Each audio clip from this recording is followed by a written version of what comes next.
Eta gaurko lau protagonistek behar duten omenaldia egiteko, datozela gora AEKaren Artezkaritza Kontseiluko kideak ere, Fernando Landaburu, Asier Ramondo, Aitziber Sarasoga, Oskar Elizuru eta AEKaren koordinatzaile nagusia, Mertxe Guzta. Horrekin batera, datorrela, korrika amazetzen arduradun, egun erduak.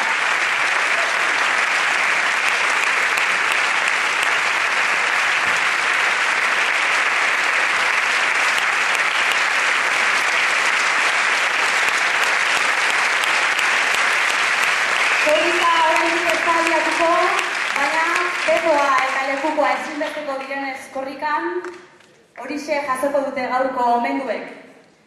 Fernan Landaburuk jantziko dio Micheli petoa,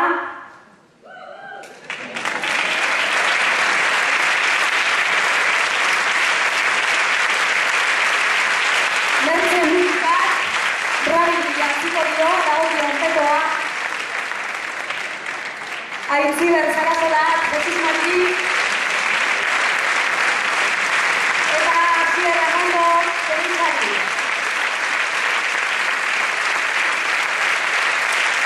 Eta lekuko bana ere badaukagu, hainentzat, Oskar Elizuru emango dio lekukoa Micheli.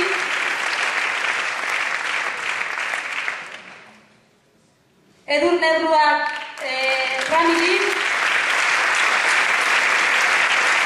Mertxe Guztak, Jesus Martí, eta Fernan Landaburu, Zerintzari.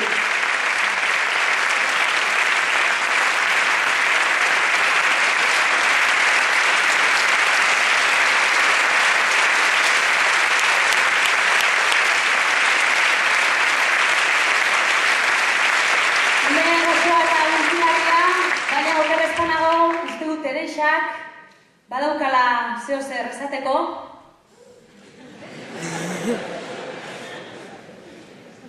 Hartu da digun txalo bero batez.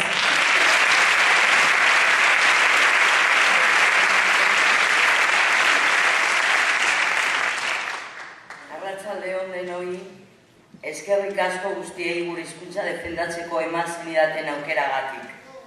Jadanik badakizue Galizian jaio eta hasi nintzela, familia nazionalista batean Franco garaian.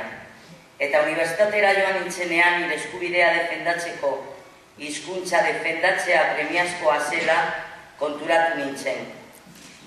Na universidade coñecín a obra de Daniel Rodríguez Castelao, o pai do nacionalismo galego, que alá polo ano 1937 decía no seu libro Sempre en Galiza: a variedade de culturas é o signo distintivo da nosa especie, o que nos fai superiores aos animais. Vela aí vai a demostración. Un can de Turquía ou ve o mesmo que un can de Dinamarca. Un cabalo das pampas arxentinas rincha igual que un cabalo de Bretaña. E sabedes por qué? Porque os pobres animais aínda están no idioma universal. Honekin lotuta eta euskararen defentsa egiteko, Euskal Herrira heldu nintzenean, sakonean heldu zitzaidan esaldi gogoan garri hura. Hizkuntza bat ez dela galtzen, ez dakitenek hitz egiten ez dutelako, baizik eta dakigunok hitz egiten ez dugulako. Eta konturatu nintzen, arriskuan zegoena ez zela Galiziera bakarrik, baizik eta beste hizkuntza asko. Eta atzerrian nengoen bitartean, nire herriaren alde egin nahi nuena euskara defendatzea zela. Horrela, euskararen alde lan eginez, munduan arriskuan dauden hizkuntza guztien alde pauso bat aurrera ematen ari gara. Eskerrik asko.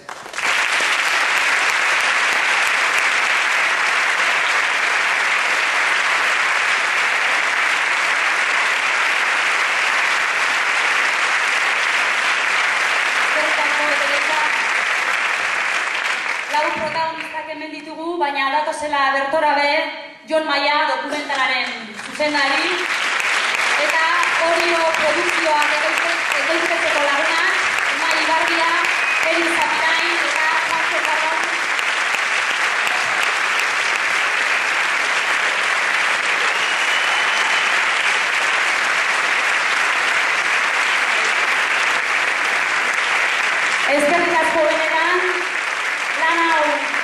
duzuen guztioi,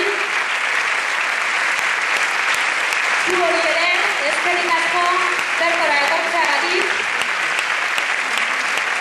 Gogoan izan, bidaia intimoak gaur hasi duela bere bidaia, baina hemendik aurrera Euskal Herriko hainbat txokotan ikusgai izango duzuela.